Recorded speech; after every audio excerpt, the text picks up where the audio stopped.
guys, welcome back to Magic TV. My name's Craig. It is 9 o'clock on a Tuesday, which means it's time for another Talk Magic. This is episode 9, and the question you've got is, after last week, after the world champion of Magic, after Sean Farquhar, how do I top that?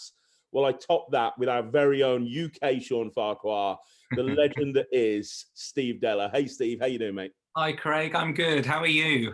I'm wonderful, thanks very much. I'm wonderful. Good. That is good to hear.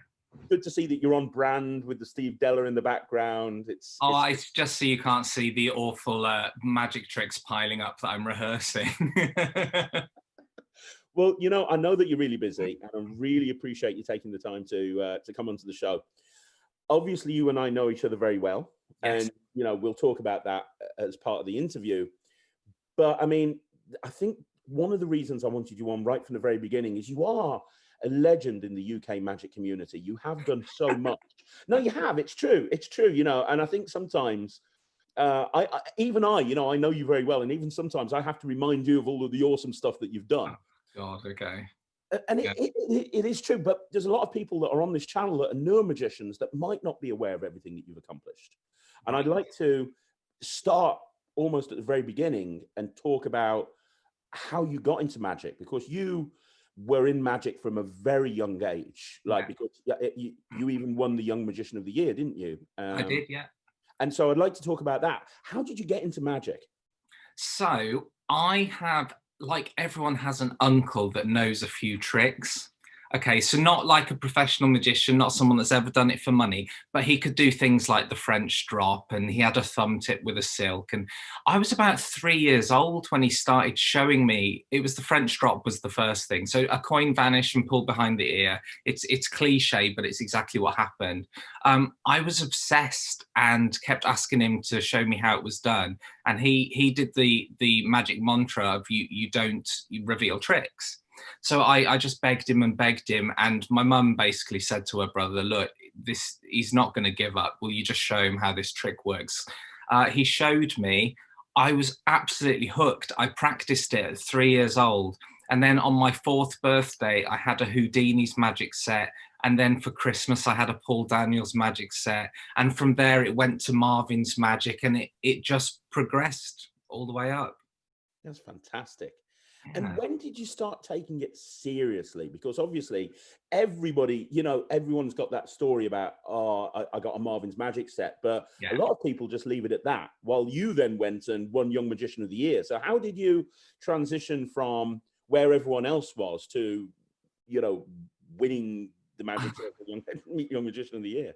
Well, it really did become an absolute obsession, in that when I was younger, as soon as I could read at an appropriate level, I started reading magic books, and I wouldn't read any fiction books. And to this day, I mean, I haven't read like a normal fiction book since I was about 7 years old. So I knew I was hooked. And then you get people asking you when you're young, like relatives, what do you want to be when you're older? And my words were always, I want to be a professional magician. And of course, like you said, people kind of grow out of it, or most people do that have magic sets. So they laughed it off. And as the years went by, I kept saying, no, I want to be a magician. And I got better and better. And when I was 13, I went to see Paul Daniels do his one-man talking show, where there was like an ask the audience section. And I said, I want to be a professional magician, Paul. What advice do you have for me? And he said, join a local magic club. In fact, there's a guy here from Shrewsbury called Jeff Ray in the audience. And he goes, afterwards, we'll all get together and you two can meet and you can join the magic club. So from there, I was invited to join the Shropshire Magical Society. I was the youngest person to join at the time because they didn't have a junior section. So I went straight into the adult section. I think I was 14 years old when I entered their newcomers competition. And there was a few newcomers. I was the only child, but I won it. I liked the idea of winning things from that moment on, because I am not sporty. I'm not incredibly academic, although I have a good mind for mentalism and lie detection and things like that. But I thought this is something I can win at. So I had a little taste of it. So then a couple of years later, I won the Shropshire Magical Society's close-up competition. I then won their stage competition. I then went in later on, I went in for the IBM close-up and I came third or second, something like that. I then won Young Magician of the Year at the Magic Circle.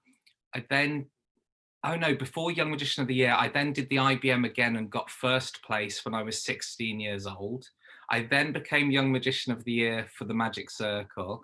Then the year after that, I came second at the IBM and got the Rovi Trophy for the second time as well. And then the year after that, I became first at the IBM close-up again. So I've won the IBM twice and I've come second twice and I've won Young Magician of the Year. And now I have 25 first place Magic Awards.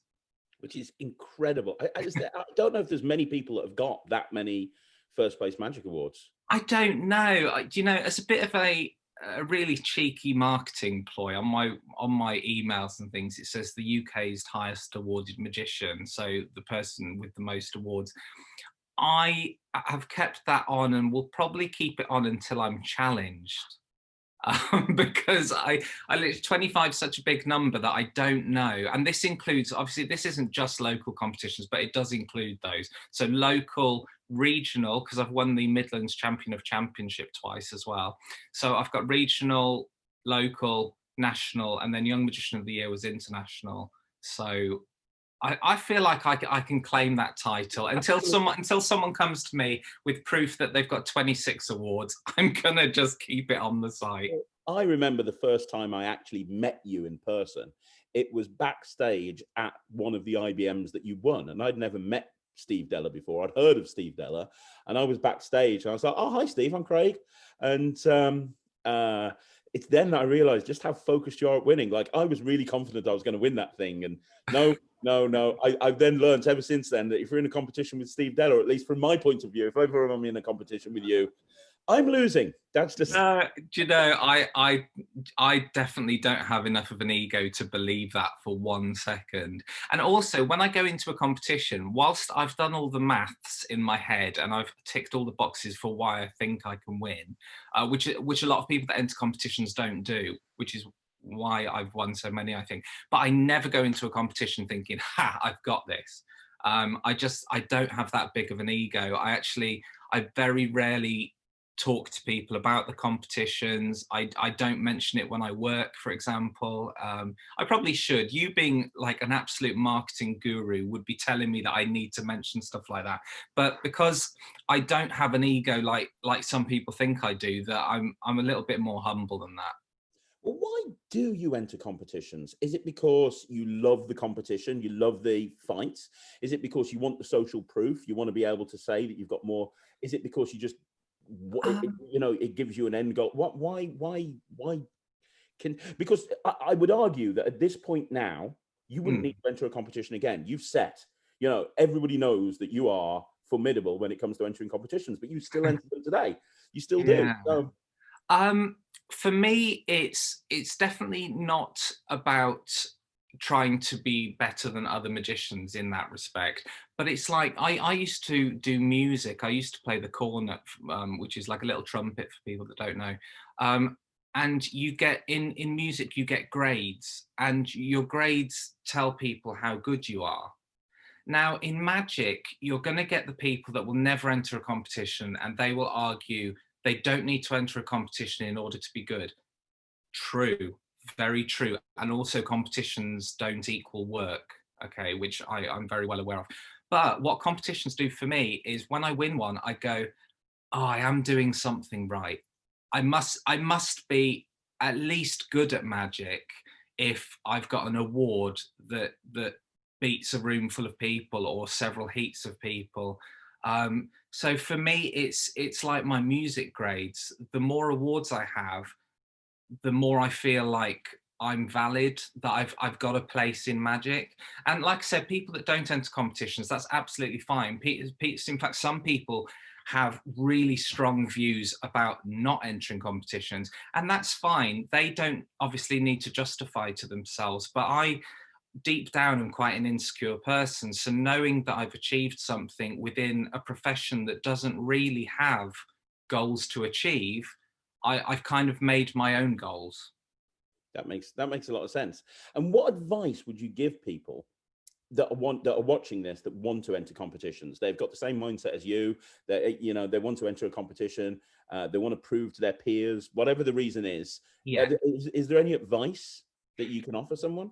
Yeah, absolutely. The best thing I can say is you don't just put together a competition act thinking I'm going to do my best 4 or 5 tricks, and if they're the best, then I'll win. Because it doesn't always come down to the tricks, or even your routining, or even your patter. What people forget when they enter a competition is there's a lot of criteria. I've been a judge for quite a lot of competitions now, including Young Magician of the Year, and there's criteria sheets, and this is the same with the IBM. You'll get out of 10, you'll be scored on things like appearance. So immediately, if you turn up in ripped jeans and a t-shirt and all your judges are of an older generation, you might get a 1 or a 2 out of that 10. Now, losing 9 or 8 points just because of the way you're dressed will basically mean you can't win the competition. So it doesn't matter from that moment how good your act is, you're not going to win. So you've got things like appearance, magical content, originality, skill level, things like that. These are all things out of maybe 5 or out of 10. If you're scoring low on just 1 or even 2 of those, then you've said goodbye no matter how good you think your magic is. So the presentation, the way you look, the originality, the skill level, the routining, they all have to be scoring 8, 9, 10 in order for you to even place. That makes a lot of sense. And that also really helps. I'm going to ask you another question now, Yes. which I know you've been asked several times before. Right. As somebody who wants to prove to themselves that they are good, Mm-hmm. would you ever consider going on BGT? Because I know for many, many years, BGT was this whole, oh, Simon Cowell hates magic. But since Russ Stevens has been involved, I think that's flipped. And I think he's really elevated it, hasn't he? Really has. And I think the perfect example is the BGT final, where magic dominated. You know, there were 10 acts, and 6 of them were magicians or specialty acts. So I don't think it's the whole Simon Cowell hates magic anymore. I think he's mellowed since he's had kids. And I think Russ looks after all of the magicians that goes on BGT. So is that something you would ever consider? It is. And I don't know how to say this. And I think I could win it. So do I genuinely do. But the problem for me, and this isn't a cop-out, so if I never do it, this is actually going to be the reason. I know people will say, well, if you think you can win it, you should enter. But it's not that simple. I actually have a really very kind of I have a family history thing, which I know that if I became famous, which is kind of the reason I can't be famous, all that stuff would come to the front. Okay, I know that I would have everything about me, my personal life, past events in my family history, things that have literally made headline news before, they will be dragged up again. So if I ever did Britain's Got Talent, I would need a really good media manager that would ensure that these things don't come to light. I know that sounds really cryptic. No, but that's as much as I can say. No, that makes sense. That makes sense. So maybe not. I totally get that. I'd be more inclined to do it as a magic group or as 2 people, Craig. Yeah. I'd be more inclined to do that, but I am genuinely worried about my personal life being spread around a bit. Pull a Mark Spellman and just put a mask on. That's what I need to do, but then I'd be a Mark Spellman copy. You can't do that. Yeah, good point. And he was brilliant. He was. Well, let's continue. So you have won lots of competitions. You've absolutely smashed it, and then you make the decision to move from Telford which, if people don't know, is a sleepy little town in the middle of absolutely nowhere in Yeah. Shropshire, and you go to London, which is Yes. a massive change. Yes. Couldn't be two polar opposites when it comes to a place. Can I ask why you made the decision to move to London? Yeah, mainly because well, first of all, I wanted to join the Magic Circle, Mhm. which I managed to do anyway because I got automatic entry from the Young Magician of the Year win. And then it's that whole thing of if you're gonna do something somewhere, you want to do it in a capital city, and London seemed the right choice for me. Uh, I didn't realize until I started looking into it how expensive it was going to be to live there. But I got residencies almost immediately, and at one point I was doing one residency 5 days a week, and then I think I had 3 or 4 other residencies. So I was basically doing magic every single day. So from the off, I started seeing London as the land of opportunity, and I really was gigging, and I was honing my craft, and I was getting better and better and better. Um, and but the one thing I did notice is all my friends, magic friends, well, not all, but some magic friends from London that I used to speak to all the time, they were very, very encouraging when I lived in Shropshire. But when I moved to London, there was kind of shut doors on me. It was no one would pass me work. Um, People would stop giving me advice. It was kind of like, well, now you're in our territory. We can't do that. And so I felt like the dark side to magic in that respect. And it was kind of upsetting because I moved when I was 18 years old, and I was really enjoying the magic side, but I kind of lost my magician social side. And it's really hard. It was really, really tough to kind of think that people can be like that. I wouldn't go as far as to say they were two-faced, because I don't like calling names or saying names on people like that. But it just felt cold. It's like someone switched a switch. Like I was too close to them. I totally understand that. I do. And that's the problem sometimes. Magic is meant to be a brotherhood, but it's also a business, and a lot of the time, your competition are also your friends, and it can be very awkward. Well, that's just it. Even though a lot of these people are still my friends, and if people might start messaging me saying, "I hope I wasn't one of them. I hope I wasn't." Well, I'm not going to tell people whether they were or weren't because I actually value my friendships Yeah. that I've still got with these people. Um, but yeah, like you say, and like you know more than anyone, the business side of magic. It is a business. We're all there to make money. So I guess when you become someone's competition, the natural response is to switch off a little bit. It's a bit like I don't readily give advice to other magicians. I'm not doing so. It's a similar thing, but I will give people advice on their magic. But the marketing side, I leave up to people to figure out on their own. Because when I moved to London, that's exactly what I had to do. And plus, in my local area, it is a case of not wanting to not wanting to lose work because you're giving it away to everyone else. Yeah, that totally makes sense. Now, while you were down London, I'm Yeah, hoping you don't mind me bringing this up because I'd like to talk about this. go on. I'm going to say one word: misdirection. Oh yeah, Can we okay, talk yeah, about that? Is that yeah, okay? of course, yeah. Amazing. So you became a very well-known drag act magician. How did that come about? Where did that come about? It came about. So I was in the Two Brewers, which is a gay nightclub in London, near to where I lived in Clapham, and basically there was a postcard on every table that said "Drag Idol. Have you got what it takes to win Drag Idol UK? Be the #1 drag queen." So I thought, yeah, I've never done it, but it's a competition. That's literally what I thought. I thought, do you know, I haven't entered a competition for a while, so yeah, why not? Let's do that. So with my friend Lee Hathaway, I put together an act.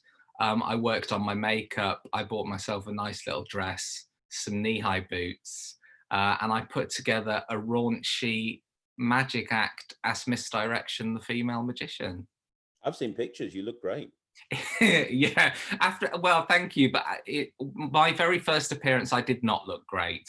And in fact, it was only the week later when I was out the back having a cigarette with some drag queens that were about to go on stage at the same venue. So not the competition, but they were paid to be there. I was out having a fag, just chatting to friends, and they were right next to me. And I heard one of them say, "I heard that the drag magician was really, really good. But the makeup apparently was shit." So I was stood next to them and I just went, "Oh, that was me. That, that was me." And they went, "Oh, honey, do you want makeup tips?" And I was like, "Yeah, go on then." So I went round to, it was one of their flats in London, and we spent the whole day working on makeup. And that was Crystal Decanter and Kelly Miles, the drag queens that go as CK. They're absolutely fantastic and they were instrumental. So between them and Lee Hathaway helping out with music and design and stuff like that, I managed to come second in the UK as a drag queen who had never done it before. That is exceptional. And I know that you ended up doing quite a lot of work. I mean, and obviously you don't do it anymore, but for a long time you were very busy as Misdirection, weren't you? Yeah, incredibly so. I worked as Misdirection for a nightclub a few days a week. I then had a residency as Misdirection doing close-up magic at the Cellar Door in Zero Aldwych. And then I did a lot of corporate gigs, just handing out sweets and flyers and things at big trade show events. And those were big money events. It was really good. I then managed to get onto Michael Vine's radar. And it was at the time I went for a meeting with him, and it was at the time when I was going to give up doing Misdirection. He did not want to know Steve Dela, but he said, "If you carry on with Misdirection, we'll make you the next Lily Savage." But the thing is, I couldn't do it. I mean, the money for a one-off gig like a corporate, the money wasn't quite as good as doing magic, but it would take me an hour to get ready and half an hour to take it all off. So like time-wise, money to effort ratio, it just didn't seem viable to continue. And plus, you know, when you've got hairy legs and you're wearing 3 pairs of tights, it really hurts after a while. Imagine. But you know, it's the perfect example of you make your own luck. You know, Yeah. Why do you enter competitions? Why do you do this? Well, you know, look at what that led to. You know, and Yeah. you never know what's going to be around the corner when you do this stuff. True, because you know, it's a good reminder. So thanks for that. But for 2 to 3 years of my life, that gave me a comfortable life. It paid my bills and then some. So it was good. But there came a time where I had to retire Misdirection. Plus, when I was doing Misdirection's Magic Cabaret, which is what it was called, at nightclubs, sometimes I wouldn't be on until 2, 3 a.m. in the morning. And that's when the 45-minute show would start. So I had to become a nightclub magician and basically deal with really drunk people on a nightly basis. But it gave me how to work with hecklers and things. So it was a good experience, but I don't think I'll ever do it again. Mm-hmm. But you then moved on to a different character, and Yeah. if I said the words Big Brother and Clown, Yeah. that was incredibly popular. Everybody was talking about that.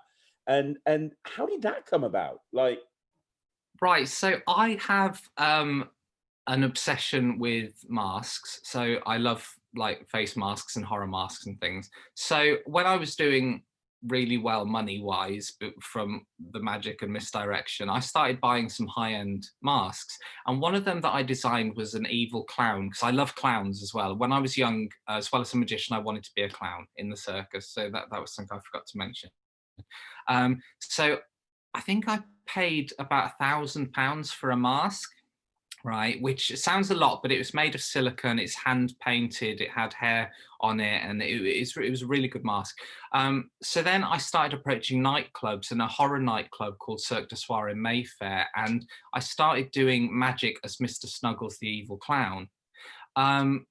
Andy Nyman had seen me do Mr. Snuggles on one occasion, and he goes, "Oh, I know what this would be good for." So then he rang up the producer of Big Brother and said, "By the way, talk to my mate Steve, because he does this evil clown thing and it would be good for a challenge."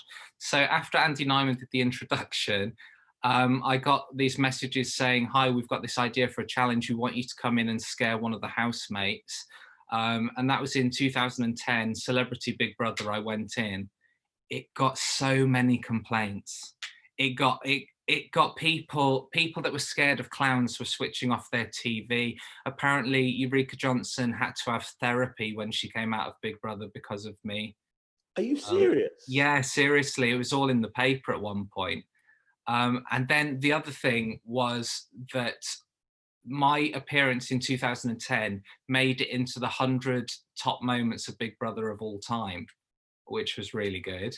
And then a few years later, 2013, they asked me to go back in. So I did it again, but this time I spent about 3 hours in the house, as opposed to the 5 minutes, which was originally going to be half an hour. But in my ear, the producer was going, get out now, because it looked like it was going to get violent. So that's why if you watch the clip, it's like 5 minutes in 2010, and I have to leave. You kind of see me on the camera go, and that's when in my ear they just say get out now, and it sounded like in my ear it sounded like I was being attacked, so I quickly ran to get out of the place.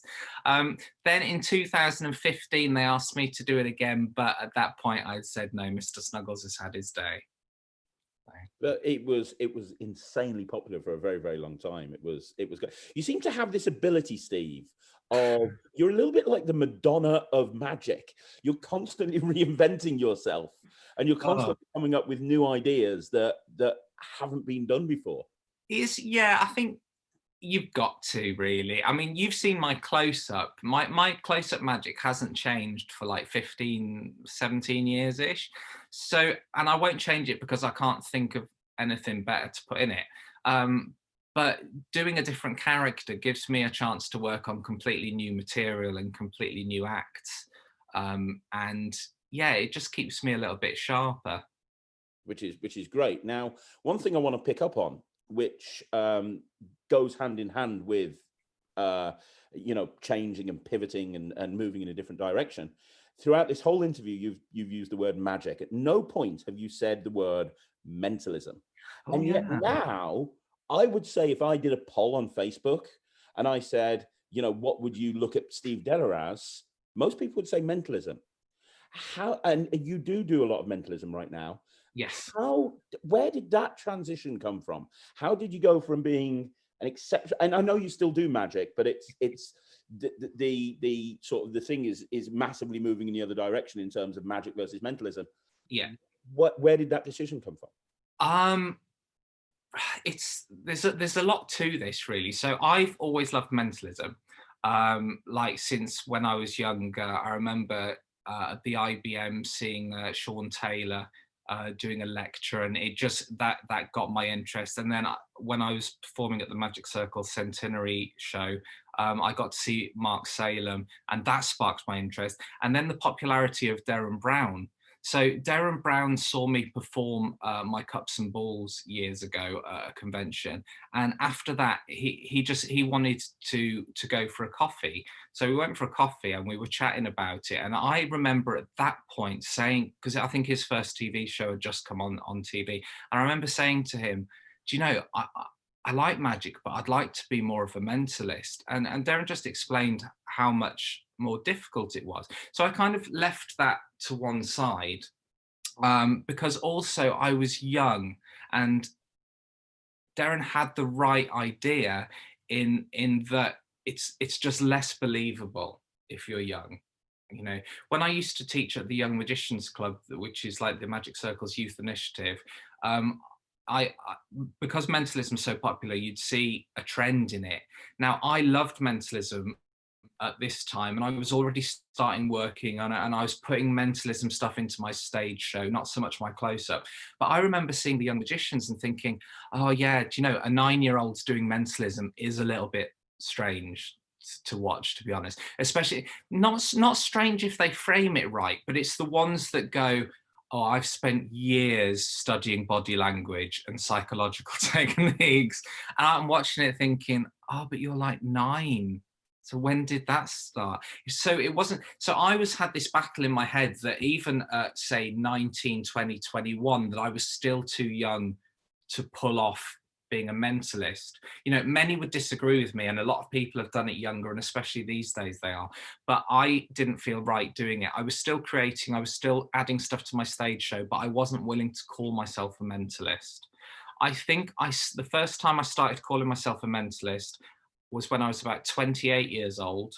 I thought that was the perfect age to do it. I thought it was more believable. And that's kind of the time where my stage show went from being like 90% magic, 10% mentalism to 80% mentalism and 20% magic. And now, as you know, because we do our fantastic show together, my part of the show is 100% mentalism. And that's what I want to do. The other thing, though, with it, no one searches for a mentalist for their weddings, you know. No, they don't, not at all. You think getting magic gigs for weddings is hard enough. People going, oh, I need a magician for my wedding. Well, no one Googles mentalist or mind reader. They just don't. They just don't. I think it's the same reason quite a few top end mentalists still like have magician as their tag. Because everyone knows what a magician is, even though it's more popular now. Not everyone knows what a mentalist is. It's very true. It's very true. And you've been quite outspoken on Facebook and socials, and especially in magicians groups, about how mentalism, the traditional mentalist, trying to make people believe that you've got these otherworldly powers. You are really against that, aren't you? I am, in one sense. Yeah, well, I am in general, but I think for me, it's the new wave of mentalists that are so preoccupied with convincing their audience that mentalism is real, that they forget to have fun, they forget to make it entertaining.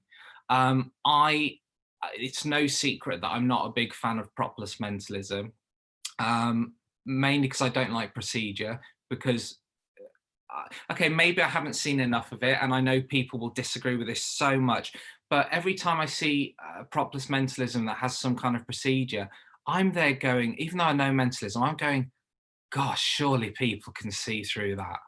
Do you know what I mean? You're looking at it thinking, can you? And I know people are going to watch this, and I'm going to get messages, and people are going, yeah, but you should try this routine, or it's not when I do it. I just haven't seen propless mentalism that doesn't look like it hurts, basically. Do you know what? I've got to stop ranting about this, Craig, because every time I'm interviewed for anything, I end up ranting about propless mentalism, and that is not what this is about. I love mentalism, but and the only reason the propless thing came up then was because you were asking about like the people that take it too seriously. I do not really want people to believe that I have super mind reading powers. Okay, I don't mind them believing that I am doing some kind of magic with some kind of body language, with some kind of lie detection, because I am actually a lie detection person anyway. Without mentalism methods, I know when people are lying and telling the truth. It's just something that I've been able to do my entire life.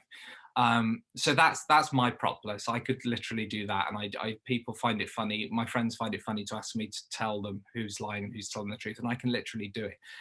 But when it comes to mentalism, I'm not trying to start a new religion, which is what a lot of these new age mentalists are trying to do.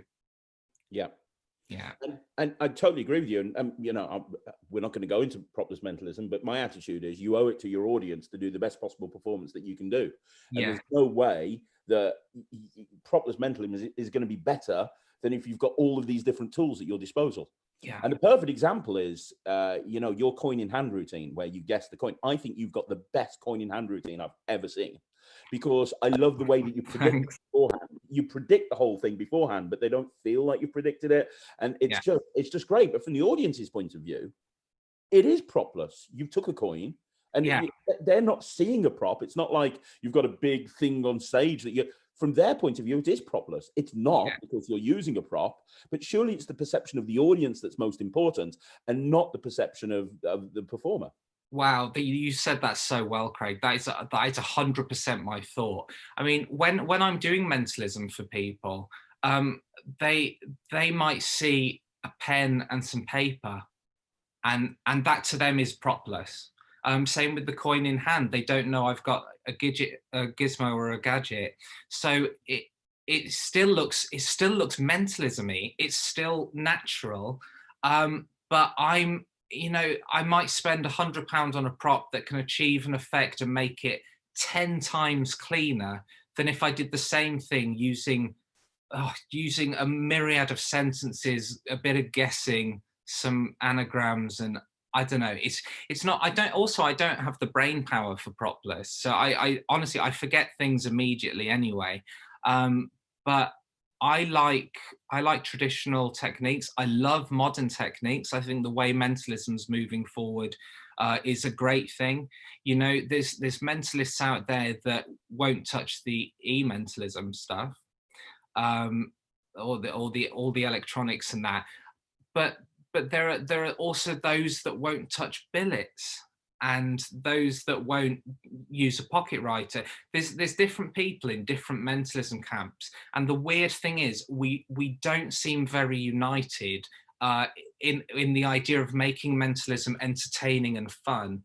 Instead, people are more interested in what methods they're using, and they're only making the method cleaner for themselves, in their view, cleaner. They're not making the effect better for the audience, and I don't get that way of thinking. Ultimately, it's the effect on the audience that the most important thing. You know, what is the experience that the spectator has had? Totally agree. Which brings us nicely onto the other thing that you're very well known for, which is creating magic. Which you've been doing for many, many years. I remember the first time I sat down and watched Work and Play, and that was a massive inspiration to me. Which, if people haven't seen it, it is your first DVD project and is exceptional. But since then, you've gone on to release products, a lot of products with Alakazam. But you've also published a lot of stuff yourself. You've done some Alakazam academies. You've done At the Table with Murphys. You've got so much stuff out there. How did the creating thing come about? Was that something? When did you decide? You know what? I know I'm really busy being a clown and being a drag queen and taking over every residency in London and doing this and doing that and doing the other and helping the young magicians in. But you know what? I'm going to start creating magic as well. It was just, it's the same way people like yourself create. You want routines that are going to be fun, powerful, entertaining. It's necessity, basically. It's like one of my best-selling effects, Will to Read. That came out of the fact that I love the free will principle. I like whoever's reading it gives you two different predictions. I liked that, but I didn't like I like having to use marked objects and things like that. So I wanted a version of that to carry around with me, that used a new principle that made it cleaner. I can't give too much away for those that don't have it, but there feels like every choice is completely free and the outcome is in front of people the entire time. This is why it's such a big seller. I then decided to add my book test to it, so that you basically have one page that will achieve 3 different effects if you add a bit book as well. And that's become popular because it's mentalism that has props, is direct, and it fits in your wallet. So I think when I created it, I wanted all those things for me. And then I thought, well, if I don't sell it, which is what happened with my book test, if I don't release it to the public, someone else is going to have the same idea and they're going to release it before me. So not wanting what happened with the book to happen, I thought Will to Read has to be released. And then from that moment, I did things like the book test managed to get released, even though someone had released a version similar before me, but mine predated theirs. But my God, that is one hell of a big story to cover. And then most recently was the deck of cards. Absolutely, and I want to talk about that. I want to talk about the Night Flight deck, because obviously myself and Ryland reviewed it recently. And yes, thank you for that. It was a brilliant review. Oh, well, you know what? It's an amazing deck of cards. I mean, people can go back and watch the review. Ryland performed a simple. He performed what him and I thought was a very simple marked card routine, but I bet it fooled people. I can't tell you the amount of people that messaged me going, How did that trick work? It doesn't make any sense. It doesn't He make did any it sense. really well. He did it well. So talk about, how did the Night Flight deck come about? Because it came out a few months ago now, and it has very quickly become like the main deck for a lot of working professionals. Yeah, it really has. It's more of the main deck for mentalists than magicians. And the reason for that is because they're plastic. So it came about very much like all the other stuff, just necessity. So when I worked like gigs, weddings, things like that, I would always use a marked deck. Now, my favorite cardboard marked deck is the DMC deck, but you're paying, I think with the red decks, I was paying like £13.50 a time. And then the green decks came out, I think they were like £17 a time. So I thought, do you know, as a mentalist, I don't need to be able to fan the cards, to flourish them, to do all this kind of stuff. I would rather just have a marked deck that, instead of lasting me 1 month, is going to last me 3 years. Yeah. Right. And I thought, and I play a lot of poker, and in poker, like in most casinos around the world now, playing cards are plastic, they're PVC. The technology that is now used to create PVC cards is really up there. They're much better than the shiny, cheap, waterproof type that you get on eBay. These are actually made for casinos, and I went to a company that makes for casinos. So I thought, let's do a plastic marked deck. But let's not stop there. Let's make the marks bigger than they have been on any marked deck. Let's make them really obvious when you know, but completely invisible when you don't know. I then thought the deck needs to look familiar. So we'll put a photo up on the screen of how similar it looks to the bicycle deck. Different enough, but similar. Okay, so it's got like that generic playing card feel. The marks are huge. I'm sure Craig will put something on screen showing the markings. Yeah. But I also did a one-way star in the middle.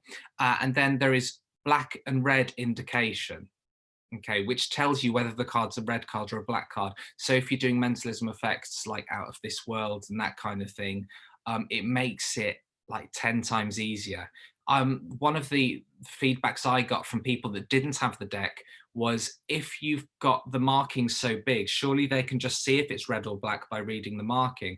You can, but it's honestly not as quick as the separate little dots that tell you whether it's black or red. And that has become one of the favorite features. But this is what the deck looks like. Very generic. There's nothing on the box to say that it's a special deck of cards. And for those that want to see, they do shuffle. Oh, they do. In fact, they shuffle well. Ryland can shuffle that deck better than he can a normal deck of cards. Yeah, it's probably because they're more flexible. So good for his little hands. Yeah. And they are just great. And I know that when you decide, because you didn't go through a magic dealer with this, you published these yourself and created it yourself. Yes. And I know it was a big financial risk for you at the time. Massive. Yeah. Basically, I used mine and my partner's entire wedding fund to fund having the cards made. And I'm sure happy with that. Well, yeah, of course, it was a tough decision to make, but we made the money and then some, so it's all good. That money, well, until COVID, that money was back safe. and now it's a little bit drained again, unfortunately. But yeah, so I initially had 500 decks done. I said to myself, if they sell within a year, I'll be really happy. Well, we sold 200 decks in the first week, and then all 500 within 4 months, I think. And I've had another 700 made, 244 of which have gone to Murphy's. So if people want to get the deck and you're not in England, or you have a favorite magic dealer, check it out, search the Night Flight deck. You'll be able to get it from them, because that still helps me out. The more we sell, the better. But if you're in England and you want to visit my shop, it's Dela Shop. That's DELA shop.uk.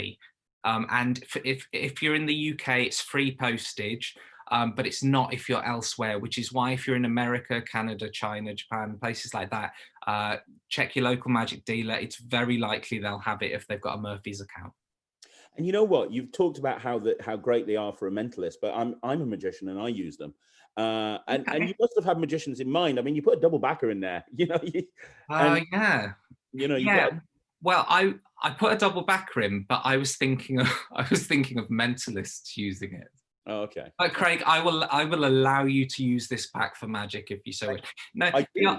the only reason it's marketed more to mentalists is because they're marked and yet they're only 30 quid. But which sounds expensive, but if you think the deck will last between 3 to 5 years, not 2 to 3 weeks or 2-3 months, it's actually the cheapest marked deck you'll ever buy. Yeah. Also, this was my prototype deck from 2.5 years ago, which is still my everyday deck. Says it all, right? Still my everyday deck. I've washed this deck about 10 times now, because with a bit of soap and water, you can wash it. You just dry each one on a towel, a tiny bit of fanning powder, and they spread like nothing. Well, they spread better than anything. They spread better than new with a tiny bit of fanning powder. Also, can I touch, Craig, on the reason I did it in blue? Yeah. Right. So people have bought it. Like I said, we've now sold 500 direct and 244 to Murphy's, and I'm still selling a few every now and again. The biggest complaint I get is, why are they not in red? Okay. Now, most magicians, I realize, use red cards. I personally don't like the word red. Yeah. Oh, yeah. Let's not go there. I thought it was fabulous, Craig. But, yeah, so most magicians like red, and the only reason for that, statistically, is because you can write on the back for certain tricks and it'll be seen. Okay. Also, because bicycle blue is almost black. It's such a dark blue. So I thought, since this deck isn't made to be written on, why not do them in blue? And I've done them in a kind of light blue, which is more reminiscent of the old stud cards from Walgreens. Okay, because people used to love that blue. So that's what I've gone for here. The other thing is, I researched, and if you ask most men what their favorite color is, and remember, I know there's lots of women in magic, but it's a male dominated art. Most men's favorite color is the color blue. So, and I think this would be the same with magicians. If you ask a magician what your favorite color is, and you're not thinking of playing cards, they're more likely to say blue, purple, green, that kind of thing. It's very rare you're going to get someone to say red. So that's why the decision was made with the blue. However, if you guys rush in your drones to buy these cards now, and I sell enough to get them printed, I will do red, but I'm going to do a cardboard edition, and I'm going to make them really good value. Oh, great. But you all have to go out and buy a deck, or buy direct from me, buy from your favorite dealer. Right. And I know that you've got lots of other projects coming up, as well as, I've seen very cryptic images going up on your Facebook page of little symbols on playing cards and little wallets made out of leather. It seems that you're on a mission right now to bring good quality products out, and some incredibly cool looking stuff that you've got. Yeah, thanks for that. I've got the leather wallet is basically going to be for ESP cards. Okay, and that is going to, but it's really, really good quality, like you wouldn't believe, like thick leather, thick hand sewn, wouldn't fall apart in years. Basically, that's going to be really cool when they come out. I should get them in a couple of weeks. But I'm releasing a new type of ESP deck. Now, I've held off doing this because Alakazam have just released an amazing ESP deck. And then my friend Baz has just released a plastic ESP deck. So I was like, oh, are we all ready for another ESP deck? And I was like, no, I'll leave it a bit. So I'm going to give it another few weeks. I'll let everyone buy their ESP decks, and then you come back and buy mine, because mine's different. It doesn't use the normal symbols. It's got different symbols. It's got things like a light bulb, a sand timer. These are marked. They're 100% plastic, and they are each a different color. Okay, This now means you can do personality readings based on color, or you can do personality readings based on the image that people choose. It makes matchup effects more fun. Like I said, the cards will last forever. They're marked in a very clever way. I also can't wait for people to see that. They can be seen from a very thin spread, which card is which. That's great. So they'll be coming soon. And they'll also be reasonably good value. That's awesome, as everything.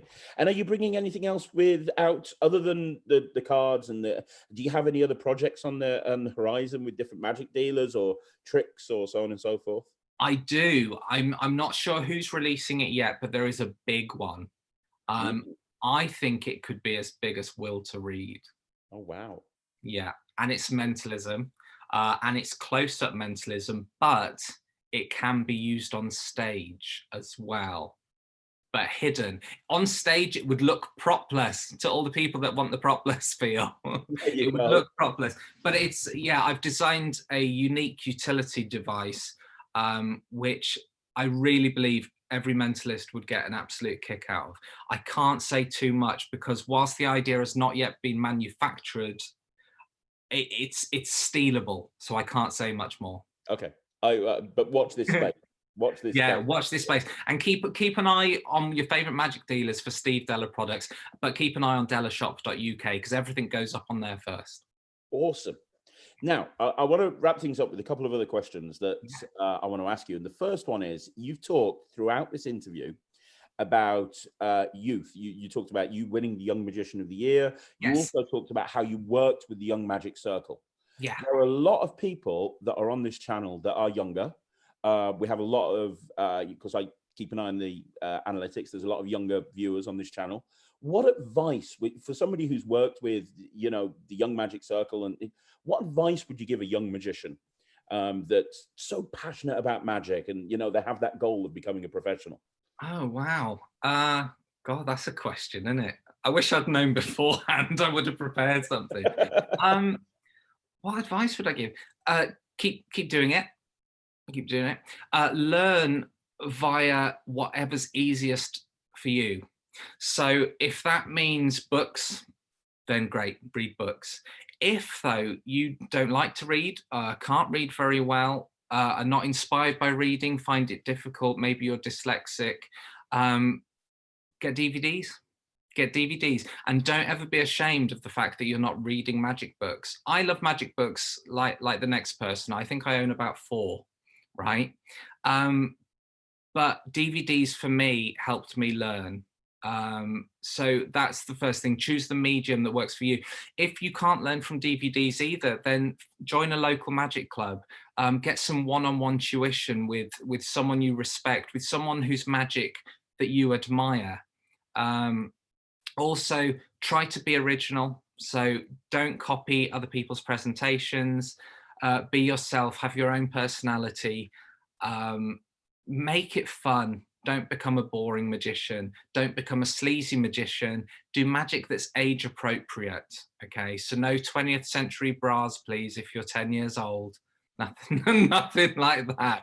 Honestly, you've got to find magic that suits your personality. And the great thing is now there is a lot of what I would call younger magic out there, the stuff that does make you hip, does make you cool, the kind of thing that Illusionist and people like that are releasing. So yeah, do magic that makes you happy ultimately, but make sure that everyone you show it to has a good experience. That is fantastic advice, Steve. That's exactly what I was hoping for. That's wonderful. Hey. Now, I want to ask you, it would be impossible for me not to interview you and not to mention Phantasmagoria. We have to mention this. Because this is the best project I'm working on. I completely agree. I am biased, obviously. But do you want to fill everyone in on what Phantasmagoria is? Because obviously it's a different thing now to what it was back in the day. And yeah, I mean, because this is kind of a really exciting thing that we're both doing at the moment. So yeah, absolutely. For those that don't know, Phantasmagoria is mine and the wonderful Craig Petty's stage show. I used to do a show called Phantasmagoria that was produced. Hang on, before you start it, I will edit in a show reel so they can see a minute version of kind of the rough idea. I'll edit that in right now. Welcome to Phantasmagoria, a state of mind in which things, Craig, are beyond imagination. What's better, magic or mentalism? From the pebble. She changed her hand. Ah! Guys, drop the curtain, let go of the rope! Ah! There's a technical term for this, it's called a cock-up. Everybody should come and see this show. It's absolutely fantastic. You feel that is... You're going to cover it with any cup in a moment.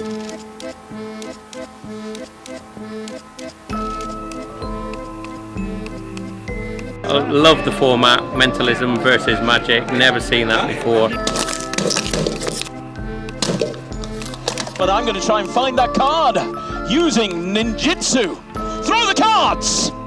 On the count of 3. 1, 2, 3, ninja! I think anybody could come and enjoy this tonight. Just brilliant. Steve and Craig, awesome.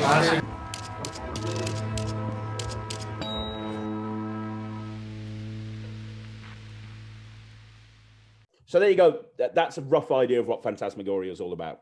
Or at least it's exciting, isn't it? Yeah, it really is. It is. So I used to do Phantasmagoria. So not as a one. Well, it was a one-man show. It's in that I was presenting it, but each week I'd have different guests come on and do bits. So we've had Romany, we've had Michael Jordan, we've had John Archer, Faye Presto, the list goes on. And it used to run, it was produced by my friend Stephen Baker, a very good friend of mine. And it ran in London, and then it was so successful, we ran it in Brighton for about a year. That all stopped after a while. All good things have to come to an end. And then when I moved back to Telford, I was close to my friend Craig Petty. I believe you've heard of him, Craig.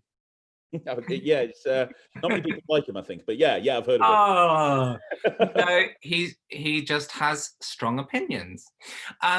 But yeah, I wanted to get more into stage stuff, and then you and me had reconnected, and I thought, I don't like working alone anymore.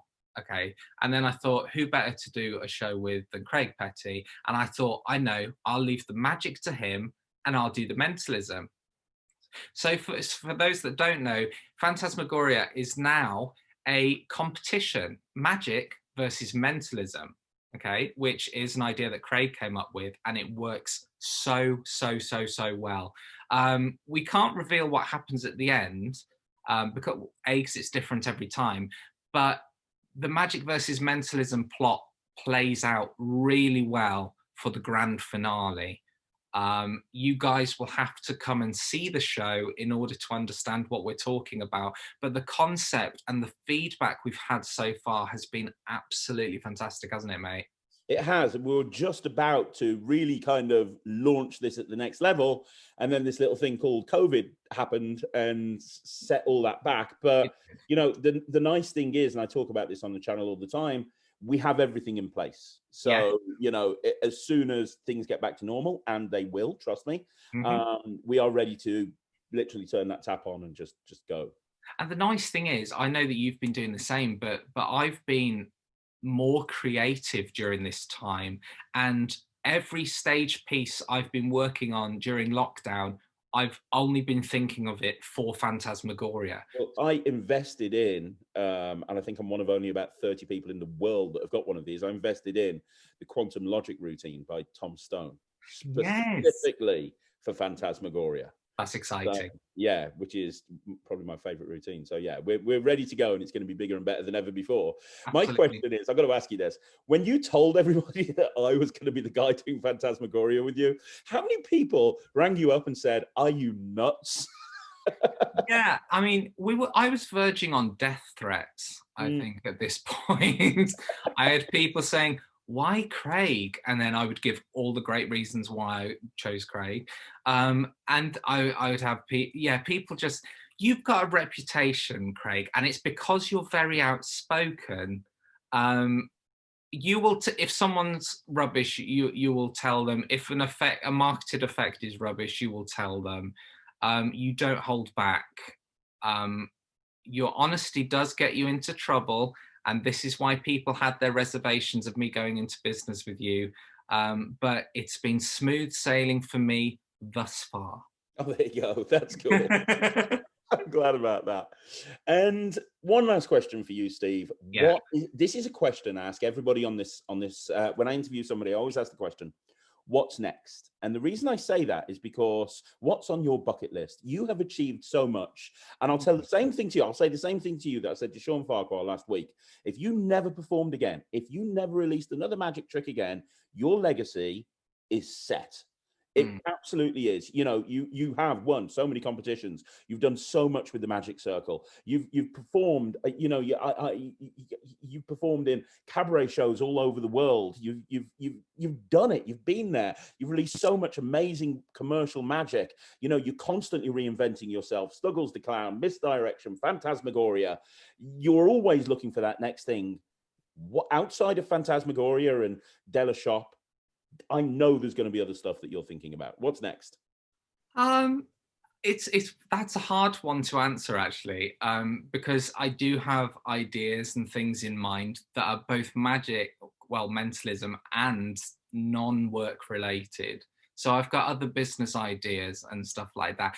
But my main focus, literally where my brain is completely and utterly at, is Phantasmagoria, because that is not, I don't just see that as just the immediate future. I hope to still be doing Phantaz with you in 10 years' time. So yeah, so the distant future is still that. And I want other projects, and I've got other ideas. There's other decks of cards I want to release. It's more stuff, even though it'll obviously make me money, it's more stuff to improve what other people are doing. So prop wise, I'm so obsessed with everything being high quality. I mean, I will always buy the best props, and then if I'm producing a prop, I try and make it immense quality. I want stuff you buy from me to last. I want it to be good value.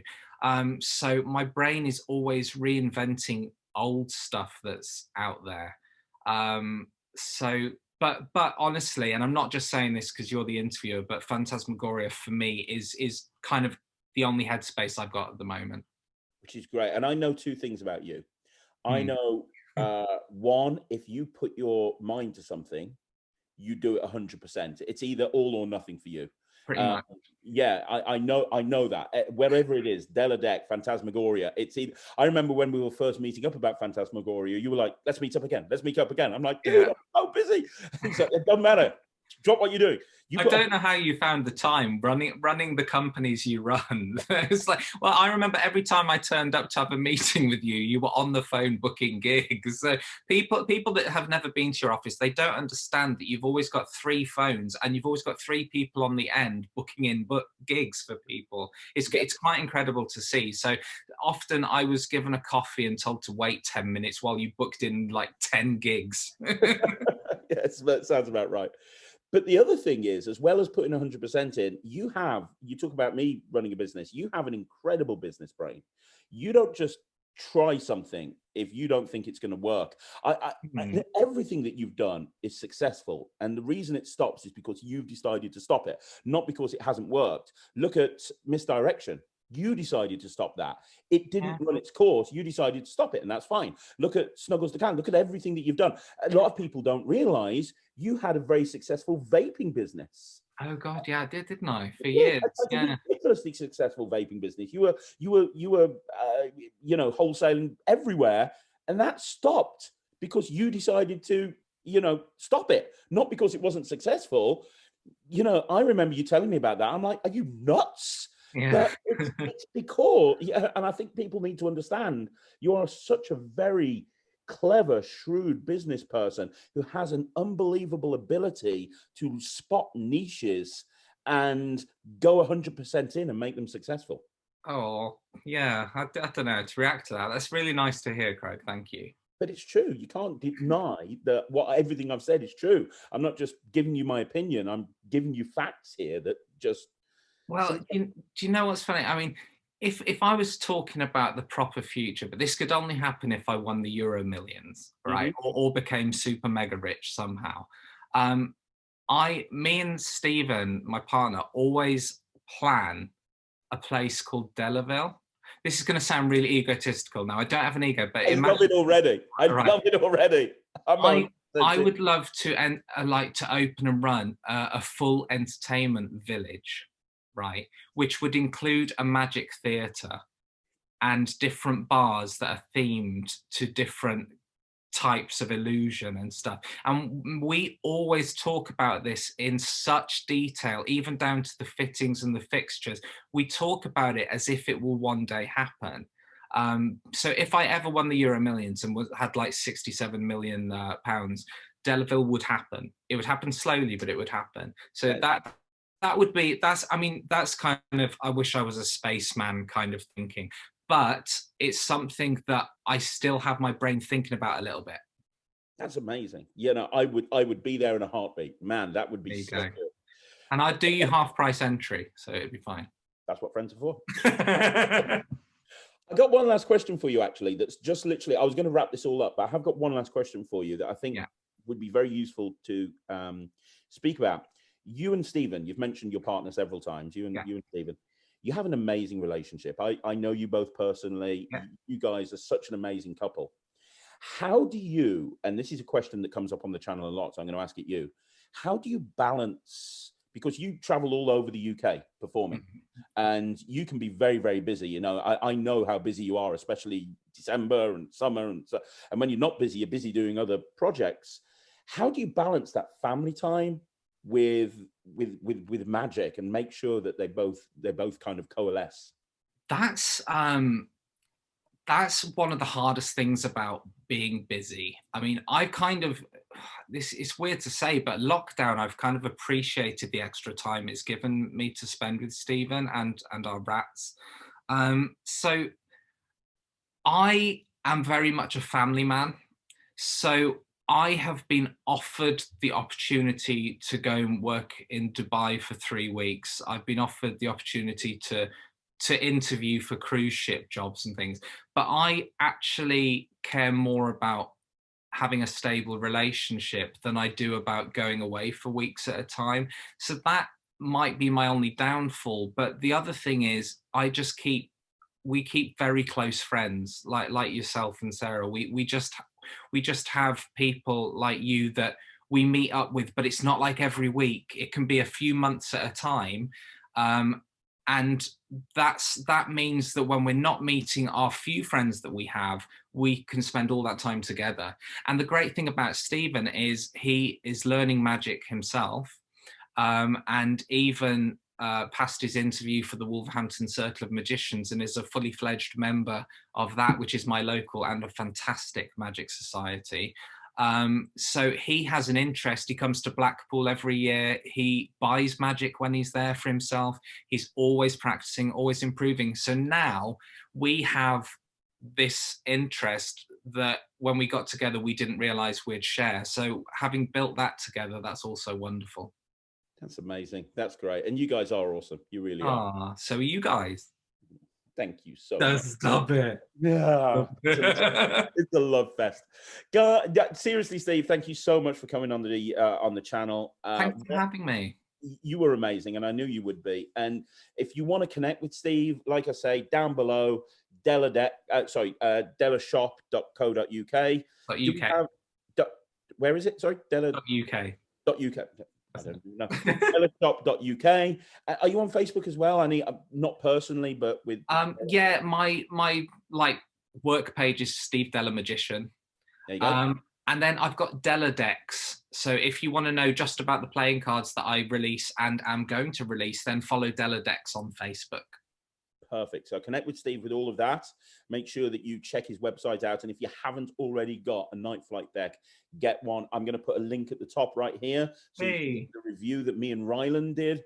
And then I'm going to put another link right here. And that's going to be a link directly through to Steve's shop. So have a look at those. And yeah, who have I got next Tuesday? Well, next Tuesday, I've got somebody else I've got a very personal relationship with, but in a very different way. Next Tuesday, I'm going to be here with Justin Miller. And if anybody knows my history with Justin, sparks will fly. I guarantee it. Yeah. Last time I was on camera with Justin, he we were ripping each other a new assholes. That's going to be a very interesting conversation. So make sure you check out that next Tuesday. I'm going to be back tomorrow with Rylan with another magic review. But one more time, Steve, thank you so much. Thank you, Craig. Guys, have a good day. See you again. Bye.